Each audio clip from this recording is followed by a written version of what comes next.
How did you make it out to Canada? Was it through the movement that made you decide to go there, or? No, I had some legal issues, and I felt I could fight this case better if I was not in an orange jumpsuit, sitting in front of a jury, but an expensive lawyer in a suit representing me. So I know if I was in the country, they would find me. So I left the country in fairness to kind of even out the playing field until my side of the story was heard and until I got justice. Once I got justice, I felt comfortable enough to come back home to the country. Gotcha. And that was where you met Sarah Penman, right? Oh yeah, yeah. So that's where I downloaded Tinder for the first time, and yeah, that's also where I met her. She was one of the people who fucking swipe super like on me and shit. So was Sarah someone that was a part of the movement, or? Hey, you asked. No, no, she's not a part of the movement at all. I actually did not link with any members of the movement in Canada. I bring this up to say because of the controversy. Oh yeah, yeah. She okay. So the backstory on that girl, it's a girl that I met on Tinder, and she came over, went on a date or two, fire like a little baddie. You know what I mean? So I was like, just kicking it with her in Canada. I don't know too many people, and again, I am a wanted individual. I don't want to chill with too many people, so I was kind of just being like, smart. Like, find one team. It is winter, 30 below zero. Niggas get snowed in out there. You're gonna need some in-house pussy. Find a good one. You know what I mean, and just go with that. She was one that at the time was going to school for creative writing and journalism.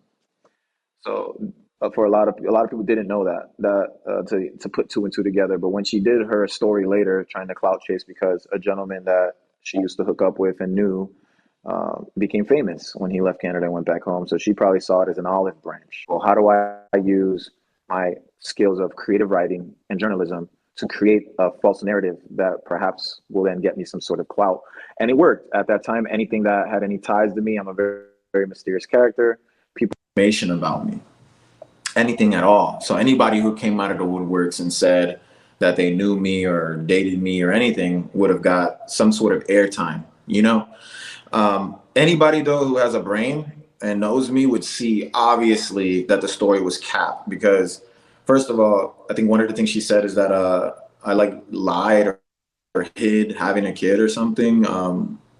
If you listen to my old music, I talk about my daughter in my music a lot. I talk about being a dad, and I also mention my age a lot too, and those things. And not to mention that I would also FaceTime my daughter quite a bit in front of anybody and everybody. And I'm not one of those people who hide their child. I'm very proud of my daughter. And so when I saw that online, I just thought it was very low, very like shady, like no character, no integrity at all for someone to do something like that. And I didn't expect that from someone like her because she comes from a good household. So you just never know. It's never just somebody who's like fucking brought up poor and ghetto. It could be someone who's born with a silver spoon in their mouth, but they just really desire some notoriety, some not financial gain because they maybe come from it, but social gain. And a lot of people have to understand that too, that a lot of that does come from, like, there could be people with money who will still double cross you for social status. It's not always Right. about money. I say that in today's era that attention is the new form of currency, right? So even when people have lots of money, that's not enough for them. Yeah, so she had released the video, right? And it was like 50 minutes long and she was going in on you. And the thing is like till this day, it seems like people are hanging on to every single word that she said in there.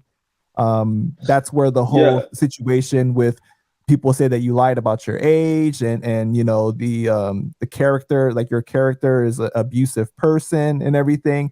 I couldn't find the original clip online. I think she's taken it down, but I see people have taken clips of the whole thing. um why would you say that that was like the start of people hating on you, like on that massive level? Oh yeah, definitely.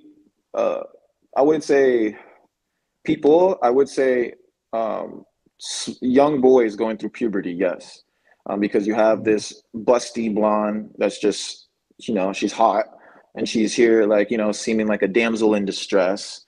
So again, her knowing journalism and knowing how to be a creative writer really is a way for her to intrigue the audience. You just have to know who your audience is. And she was smart enough to target these young boys, which now are like an army for you. They're kind of like the Andrew Tate army. They're just little 13-year-old kids, hormone raging kids that spend all day on the internet and the other half jerking off, which is essentially still probably using the internet, right? Shout out Pornhub. Right. But yeah, I think that's was the angle, honestly. But before that, I had a few haters because of my success. You know, I always around a lot of celebrities. I would make music, but not really like, you know, it wasn't, it was just like a hobby for fun. But my form of fun would be like a mixtape with DJ Khaled, a song with Ski Mask, or a song with Migos. And like, people were like, I hate you because I know you're not trying and you're just like having fun and you make all this money. So it was like that, but they would never say they hated me because they knew better. It was different. I didn't have the pink dreads. I wasn't rubbing off myself as the pause as the influencer, the friendly, approachable type. I was not that. So people had a different impression. I also had a different name. I went by Right. Humongous the God. And, you know, people call me Gizzard. So it was different.